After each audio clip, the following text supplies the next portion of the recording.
Okay, I think we'll get started. It looks like we've got a good group here today. I want to introduce myself. I'm Beth Flynn Ferry, the Executive Director of the Center for Advanced Human Resource Studies here at Cornell. This is our 7th CAHRScast for 2021, and so we're excited that you're here today. Today, I'm joined by my colleague, Dr. Tony Byers, who will be sharing some of his thoughts on what leaders in the D&I space are focusing on today. Tony's a faculty member and D&I program director here at the ILR School. He's also an author, said that funny. And prior to joining Cornell, Tony led different D&I efforts at some terrific companies, including Starbucks, Cargill, and H.J. Heinz. And so we put this webcast together because, you know, as many of our organizations are striving for more effective practices in the area of DE&I, one of the challenges has really been responding to societal and team expectations to demonstrate and live your DE&I values. And the recent calls for racial justice, new variations of demographic and workplace equalities, as well as existing commitments to diversity, have had DE&I and HR leaders facing this with more urgency and frequency than ever before. And so Tony, during this webcast, will share some D&I themes he's seen in some of the work he's done, some programs he's run, some companies he's worked with, and the CAHRS companies included, what they're wrestling with in this space.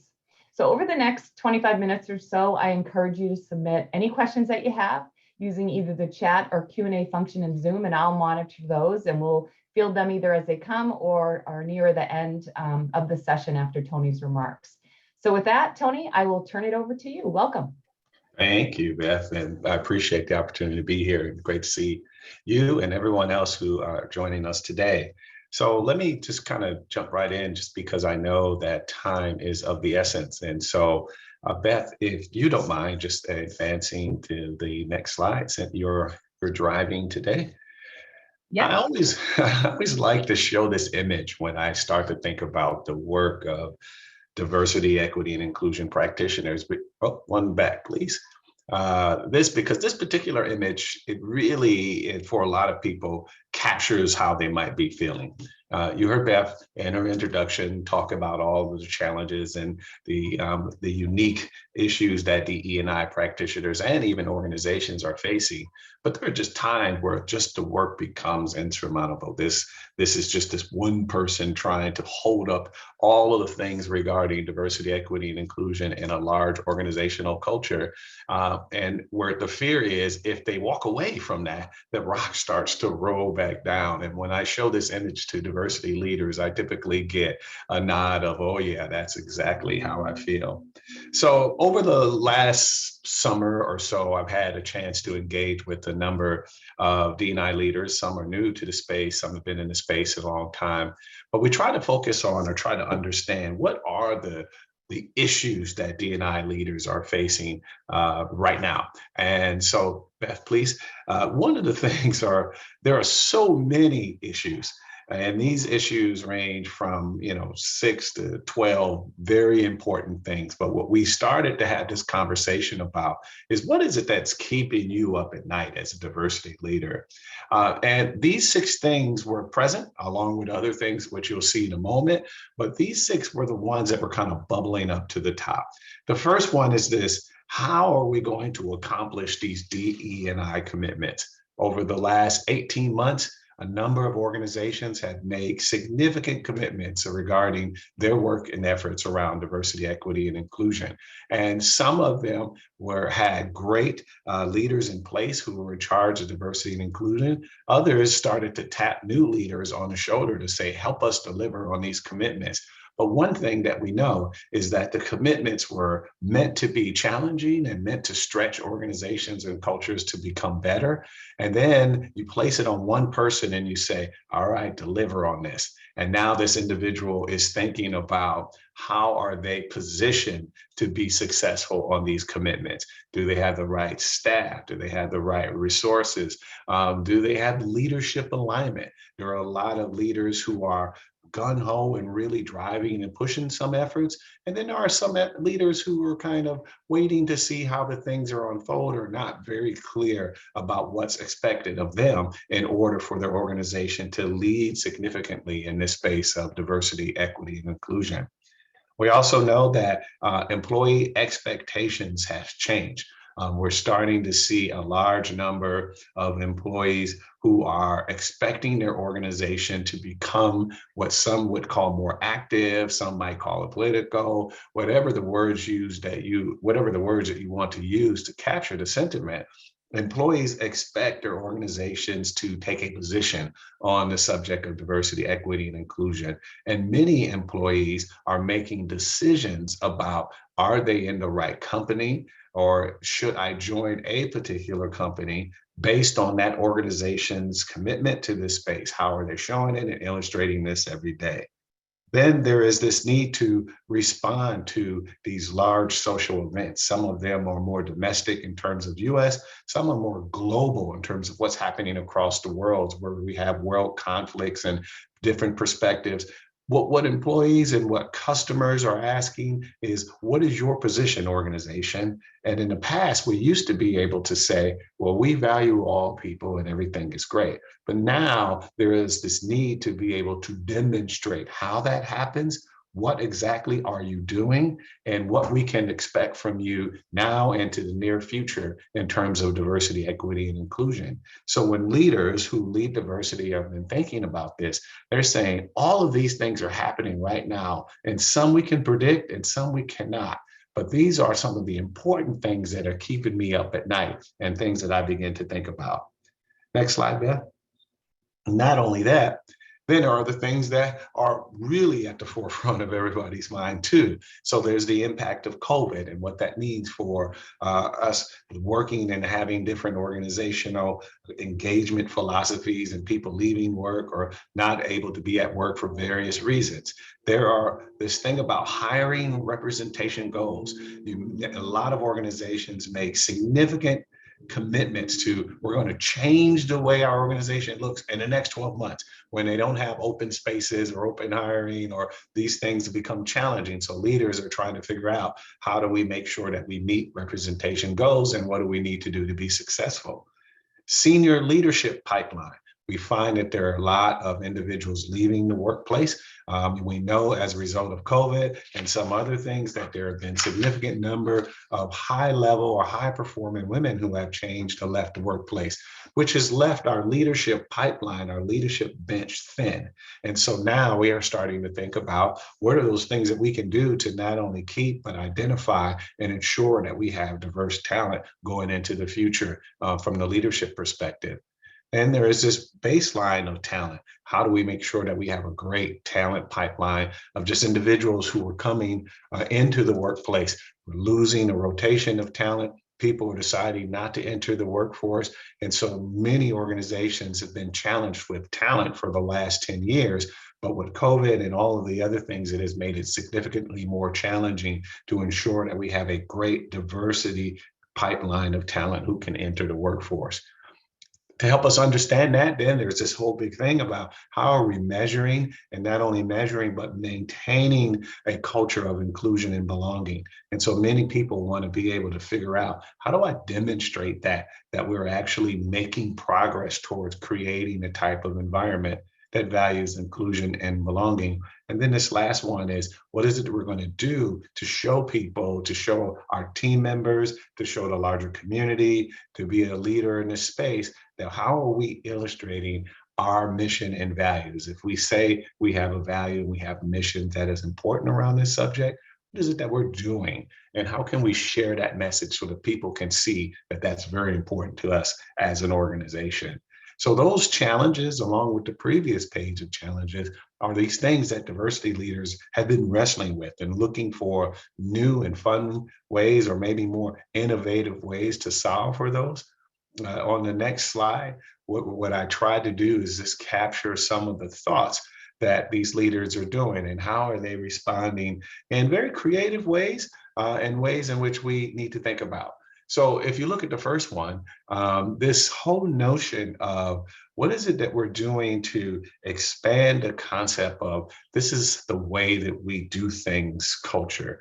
And this is a fascinating kind of discussion because a lot of organizational leaders that we've interacted with have kind of a nostalgia for pre-COVID days. And they say, we need to kind of go back to the way that we do things here. And this is just a temporary bump in the road. And, at first we thought it was a few months, and then we accepted maybe a half a year, now a year. Now, as we approach 2 years, we're starting to see that there are a number of changes that are happening inside of the culture of the organization. And how are we starting to reshape the way that we think about inclusion and belonging? And, remote workplace policies are becoming really interesting. You're starting to see expanded eligibility and who's able to do that and who's not, and the ways in which we're solving that. But what's from a D&I perspective, what we're trying to understand is what is it that we do in a kind of a digital remote workforce to really think about and promote inclusion and belonging. You have some employees who started at an organization who've never actually met a person on their team or who works for the organization because they haven't been in the location. And so they are asking themselves, how do I connect? How do I stay included? How do I feel like I belong in this virtual environment? The next bullet point that we see is these workforce goals. And again, what we're starting to see is a lot of leaders starting to narrow the scope of these goals. Some CEOs jump out and say, by 2022, we're going to be 30% X or 30% Y. And what they've discovered now that we get into these roles as diversity leaders, that you can't actually change the workforce profile in less than a year for various reasons. And so now what we see is how do we narrow the focus so that we're looking at a specific job category? You might look at, hey, we're actually going to change directors or above, or we're going to look at VPs or above, or just a role underneath directors. Maybe you have a manager or a senior manager. But those types of decisions make it easier for organizations and diversity leaders to have an impact and to be able to expand or show that they're making progress towards overall diversity. And in some cases, they find themselves having to expand the timeline and say, I know that we made a commitment last year that says by the end of the year, we will look this way, but maybe we need to think about it in 3 years or 4 years. So really just expanding the approach in which the ways in which they're managing workforce goals. The next bullet point looks at what are we doing to build diverse leaders? And so you're starting to see some really interesting leadership development programs. And these leadership development programs happen at thinking about the adoption or trying to find new talent or recruitment. And it's also happening inside of the organization. We were looking at an organization that really went out into colleges and universities and started this very unique talent development program to try to find ways to build talent or build the capabilities in the marketplace so that they could recruit this talent into the organization. We see a lot of this with tech companies where they hold coding camps at colleges or high schools. We are starting to see some of this with engineering companies that are starting to engage others. And we're also starting to see a lot of this in sales companies that are really taking a very specific and narrow group of individuals and starting to introduce them to the way that they do business or the industry so that they can have a future pipeline of talent. The next bullet point looks at how are we engaging employees? As a response to a lot of different things like the global conflicts that we've seen recently, we've started to see a lot of new ERGs pop up. There have been ERGs based on religion or based on a specific culture of a particular religion. There have been this new way of trying to connect through these virtual town hall meetings and sharing of information and goals, which has also been very fascinating because this is the way that employees feel like they're connecting into their organization or the culture. And we're seeing diversity leaders starting to try to find ways to really leverage technology in ways in which they can engage their employees so that they're feeling this connection, so that they're feeling like they belong and they feel like the environment is inclusive to them. And so they're leveraging a lot of different avenues this way. The next bullet point you see is this community partnerships, and what are we doing to ensure that we strengthen community partnerships? You know, you read about and or maybe heard some of the financial commitments that organizations are making. If you've been watching any sports events within the last couple of weeks with the start of with football season in the US, you're seeing a lot of companies now sharing their messages about, if you work for us, we'll pay for your college. Or if you work for us, we give you this opportunity to grow and develop and be a new individual by working at our organization. And so it's really interesting as how these companies in the past have thought of ways in which they could leverage what they do every day to be able to help an organization, like a technology company or a Best Buy company that would actually build coding camps at high schools. So they're using what they do every day in terms of technology, and then they're making it available to students. And now you see these larger companies saying, not only are we going to engage you in what we do every day, you can actually come and work for us and get a college degree, even if that degree is in a subject that is not related to the type of the work that we do, and everything in between. So the creativity ramp in this whole notion of how are we building these stronger commitments and making sure that we have good social development and that we're good community partners have really expanded over the last 12 to 18 months. Longer than that, but really over the last 12 to 18 months, you see a big increase, a swing in that. And then I think the last bullet point on this one is this managing people technology. This one is really interesting. And so you're starting to see a lot of new technology that is coming around to help the individuals stay engaged and to get more feedback from employees, so that there's this whole life cycle of interaction with employees that are really starting to happen.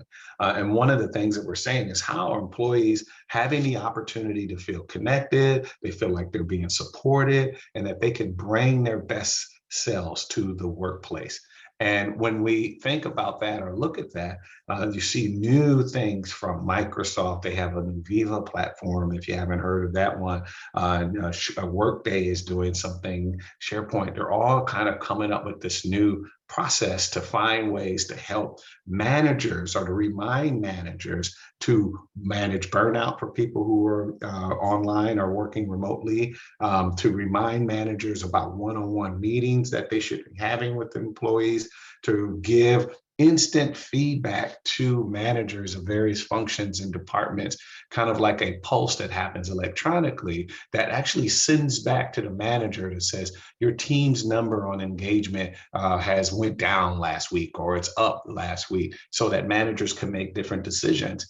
And what's unique about that is how has the concept of inclusion and belonging has been integrated into this people technology, and so that software technology, so that managers are getting this great feedback about the engagement level of their employees. Then they're also getting training or reminders or short videos or tips that come behind that to say, hey, these are the things that you should be thinking about if you want to increase engagement around belonging, or these are the things that you should be thinking about if you want to create the engagement around feedback. What's fascinating, though, is this technology is roping all of these things together. So it's giving employees an opportunity to give feedback. It's giving managers real-time data on what's happening with their employees. It is a process for employees to create their own profile on a way to link into the organization, connect to employee resource groups, get additional diversity training, get short video or tidbits that can help them be more effective. And so this whole way of connecting with people through this technology, this people technology, has also become a very interesting and unique perspective. So these are kind of the big buckets of things that we've been hearing. And what I'd like to do is just, maybe ask you, like, what questions might you have, and what are those things that can be helpful? Great, thanks, Tony. I'm getting some good comments in the chat, and people are asking about the slides, and we will share those after the session, so you will be able to have Tony's summary here. One question related to what you just spoke about, Tony: what are the best strategies on how to be transparent to meet the expectation of employees on what is happening. Oh, I'm sorry. I wanted to go back up one. Okay. Sorry, let me go back up one here. This was to your point. You want our employees to feel connected and included when they've not met their colleagues. Have you seen any best practices there? Well, if you've ever interacted with me, what you will hear me say is, I don't do best practices. What we do is effective practices, right? Because every employee is unique, and what works for A may not necessarily work for B. So what we've seen in terms of been effective is there have been some kind of online or virtual engagements and virtual introductions from employees. There have been virtual follow-up meetings from the managers. And then there's just been a constant connection between employee and a manager regarding their development plan and their growth plan when they're new inside of the organization. And so as opposed to giving them the checklist, because it used to be, hey, people want to follow it themselves, what we're starting to see is a little bit back old school, where the manager is having a much more engagement with the employee about the direction and their growth, and that the manager is being intentional about building connection times and connection points. So what we've seen as being the most effective piece is just that manager having time to actually interact and get engaged with the new employee, excuse me. A few questions here on accountability. So could you talk to your experience in driving shared accountability for DE&I goals across leadership, managers, and the broader employee population? What have you seen there, Tom? Yeah, that's a good question. What we've seen is two things: is that shared accountability is actually happens when we've seen fewer goals from the organizational level. Like we have one or two goals at top, and we create more goals at the functional level. So you go by department or function, and you start to expand those goals for engagement, for development, for succession planning, for just communication and interaction, and then taking a slice or a view of what does my function look like. So I own operations, and I am a part of a larger organization. A larger organization has one or two big goals, which is a vision or a mission for us to move towards. Me as a functional leader, I have three goals that will contribute and will be based on where I sit in operations. That's going to contribute to that overall larger goal. And what we've seen is sometimes people will say, well, we want to increase diversity by X, and then they just push it down when really it needs to be based on function by functional leader, so that you can look at how she or he looks currently, and then what things that they can do to make transitions or growth inside of their function. And so I think that probably answers this question in the chat too. Should you push through the numbers or try to change behavior and mindset? And I think you're in the latter camp, right, Tony? Well, I'm in both, actually. Yeah. So, the thing is, what I always tell people: never just give a numeric goal by itself. You can't. You have to give a goal plus behavior, because those two things need to work together. So some people would say it's quantitative and qualitative, or soft and hard. But yes, I need to have something I'm striving for, but I also need to make sure that as a part of that goal, there's some behavioral things that go with it, so that we don't incentivize the wrong behavior, and so that we don't get to a point where individuals are just doing things but not really contributing to the culture. Yeah, I hired two of X, now leave me alone, Tony, type of a thing. Yeah. Yeah.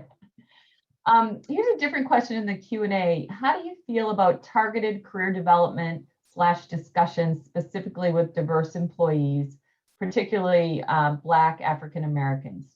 Do you see this backfire or have adverse impact to the rest of employees?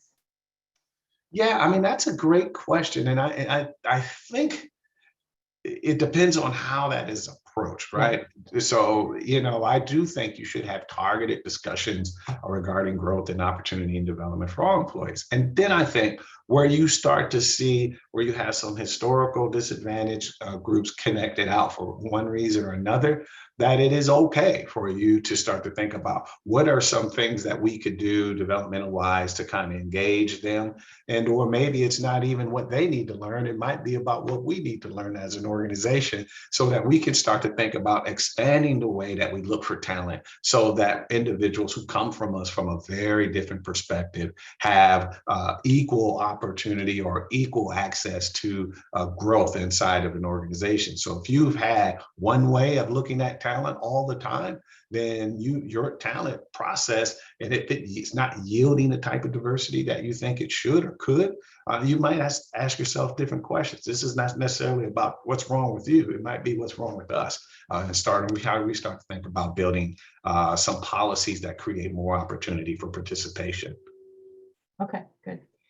Couple questions in the chat too around transparency. So what are the best strategies on how to be transparent to meet expectations of employees without oversharing or speaking too soon? And then there's another one similar down that, you mentioned the need to be more transparent, to show what organizations are doing. What have you found to be effective communication strategies? Yeah, what I found in terms of transparency, what I think helps most is for people to have a progression. And yes, we have this vision at the end of, I'm going to make this up 3 years, but what you have to do is show them the mile markers. So here's how we're going to grow over time, because people will confuse making progress with being successful, or they won't understand how initiatives and events and activities that you're doing are contributing to the larger goal. So how do you break that up to say, if we're going to make progress, we should start to see this level of progression over time. So really starting to think about the journey and how are we making progress. So that's how I would think about that, breaking that one up. And then the last one, Beth, you said was transparency. I'm sorry. Transparency. Sorry, on scrolling up here. I think it was just being more transparent on what's happening, what's planned, and in DE&I, and how to, yeah. I think you kind of answered. Yeah, I think that might do it. It's steps. Yeah. It's always about steps. You're going to see this, then you're going to see this, then you're going to see this, and then at the end of the day, this is going to lead towards our overall progress. Yeah. And then there's one more in the chat, and then I'm going to turn it back to you to talk about the CDO program. But sometimes I feel companies concentrate on D&I, leaving out D&E, diversity and equity, leaving out the inclusion part. And I know what I've seen from our CAHRS companies on this is, it's really kind of an evolution, right? You've kind of got to start with the diversity part around representation and respect and all that kind of stuff. And then people move more into inclusive behaviors, inclusive culture, et cetera. It's almost like, you kind of need a mass of employees to shape that inclusion part. What else would you say to that, Tony? Yeah, I would just say this is one of these unique things where you're actually trying to do multiple things at once. And this is what makes diversity, equity, and inclusion a change strategy. So to focus on diversity without focus on inclusion is actually going to be a problem. It's not going to be successful. To actually make progress for diversity, but you don't have equity in terms of your policies and other types of things, what you'll start to see is blockages. You're not going to see talent moving, and then you might see talent either leaving the organization. To focus on diversity and equity and then not having inclusion definitely is a recipe for individuals experiencing high turnover with groups who have been historically disconnected from them. And so these things kind of work in tandem. But it's like doing a math problem where on the other side of the sign, if one is 0, then the other side is going to be 0. So you really got to figure out, how do I get some points in each of the 3 columns? Gotcha. So you've got a new program you created, and we just piloted. I wanted you to mention that to this audience. Oh yeah, thank you. So we have the Modern CDO, Modern Chief Diversity Officer program, and it's a really unique program. And it is actually a program for new leaders who have recently transitioned to the role of CDO. As you heard me mention before, as in the growth of diversity officers, some people have been tapped on the shoulders who've been functional leaders, who've been business leaders for a long time to lead diversity, and some have volunteered. But what we're doing in this program is we're taking small cohorts of individuals and giving them a unique experience and insights to what it means to be a chief diversity officer. We're actually helping them see around the corners right? It is not a program like, if you've never run an employee resource group, help me run an employee resource group. What are the tasks that are required? Because I think there are other great programs that we offer who do this. This one is a much more strategic role that it can help people see around the corners, connect with high-level leaders, understand what are the challenges that diversity leaders need to solve for, and then get some insight about how to do that. So it's a great program. We had a great group of 17, 18 people that just finished up this past summer, and we're looking forward to doing it again in the spring in a more hybrid fashion, assuming the world looks different. Right, right. So I just encourage you guys to go out to ILR Senior Leader Programs. You can just Google that, and this one is one that will come up. And then just lastly, we do have a full slate of events for the fall here at CAHRS. So we've got a number of working groups. We've got 4 focused on talent topics like managing employee turnover and worker mobility, evolving learning and development, maintaining and building employee engagement, and also a couple others on navigating cultural fault lines. Oops, I did a typo in there. Sorry about that. Cultural fault lines, which is really about the divisiveness that's happening in our workplaces today. The most recent example, obviously, being vaccinated versus non-vaccinated in the workplace, and so the conflict that's resulting there. And so we're going to do a working group on that. Also, a couple of CAHRScasts that will summarize some of those working group findings that you see. And then our fall partner meeting is going to be in early December. And we're going to focus on talent. And so, the Great Resignation, worker mobility, et cetera, along with how total rewards are changing in this space. So I want to thank everybody for hanging in there with us. We're a few minutes over, but we appreciate your active involvement and questions. And we will get a video out to everybody that subscribed to this today, and feel free to share that in your organizations. So thanks to everybody. Have a great day. Bye-bye.